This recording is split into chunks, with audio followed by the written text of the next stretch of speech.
Sidang lanjutan kasus penganiayaan berat terencana David Ozora dengan terdakwa Mario Dandi dan Shane Lucas kembali digelar Kamis kemarin.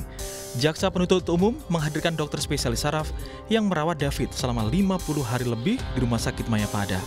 Dalam kesaksiannya, dokter mengungkap saat tiba di rumah sakit pasca dianiaya Mario, kondisi David babak belur dan tidak sadarkan diri.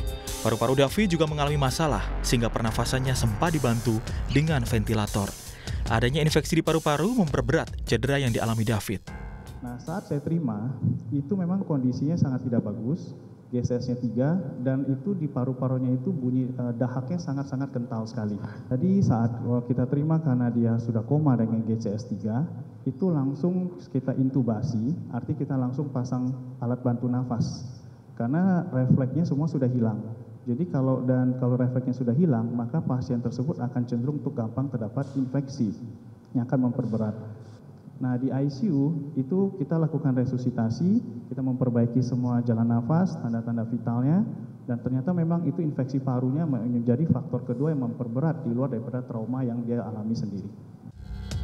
Dan ketika diperiksa dengan MRI, David ternyata mengalami luka di saraf otak yang bersifat permanen.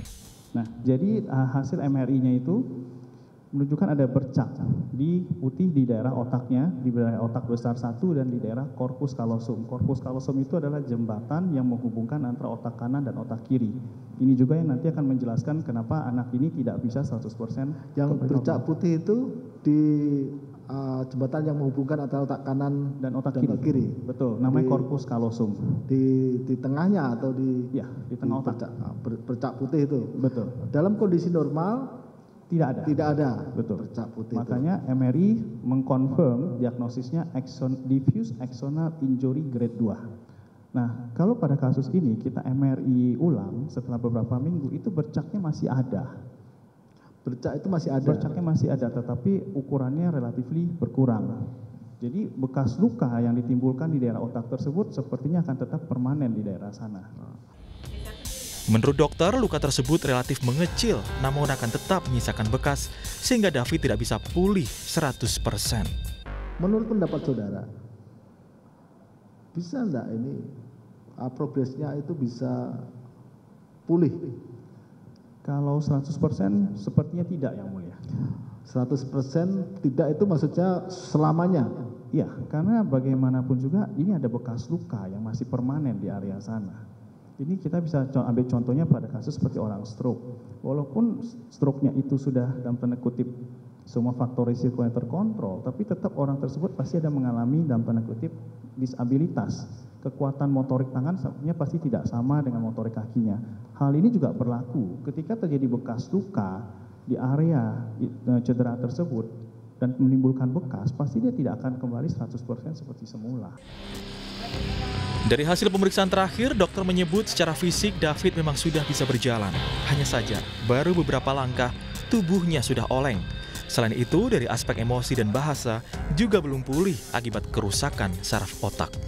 Kondisi beliau memang satu, jalannya masih belum seimbang. Jadi pada beberapa meter itu tampak oleng ke sisi sebelah kiri, satu. Yang kedua, fungsi kognisinya belum kembali seperti semula. Yang ketiga itu ada sedikit gejala eksplosif yang muncul. Apa itu? Jadi misalnya seperti contoh beliau bicara sama saya gangguin sedikit. Yuk makan yuk, diam kau.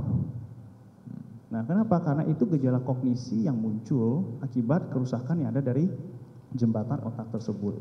Jadi gejala koneksi terus dia bagaimana bersosialisasi, bagaimana dia bisa mengerti emosi, bahasa dari seseorang, itu sepertinya belum kembali seperti semula. Jadi itu antara fungsi karena ada saraf yang rusak sehingga fungsi itu akhirnya terganggu. Betul. Terganggu itu ya. Ayah David, Jonathan Latumahina, yang hadir di persidangan berharap hakim dapat mempertimbangkan keterangan dokter sebagai orang yang paling tahu kondisi David saat ini. Ayah David juga angkat bicara soal tambahan hukuman penjara untuk terdakwa Mario Dandi. Terkait restitusi tadi juga sempat ditanyakan, ya dokter Tata nggak ngerti karena itu kan LPSK. Kalau dari kita keluarga sih sederhana sebenarnya. Mau berapapun nilainya, tolong dipenuhi. Kalau tidak, kan bisa diganti dengan tambahan kurungan. Itu aja kok. Buat kami untuk keadilan aja. Kalau nggak bisa bayar ya udah tambahin aja kurungannya. 10 tahun lagi kayak 20 tahun lagi kayak. Mario Dandi Satrio didakwa melakukan penganiayaan berat berencana terhadap David Ozora. Penganiayaan oleh Mario dilakukan bersama Shane Lucas dan seorang anak berinisial AG. Penganiayaan yang dilakukan Mario adalah dengan melepaskan tendangan bebas ke kepala David. Padahal saat itu David sudah tergeletak tak berdaya. Tim Liputan, Kompas TV.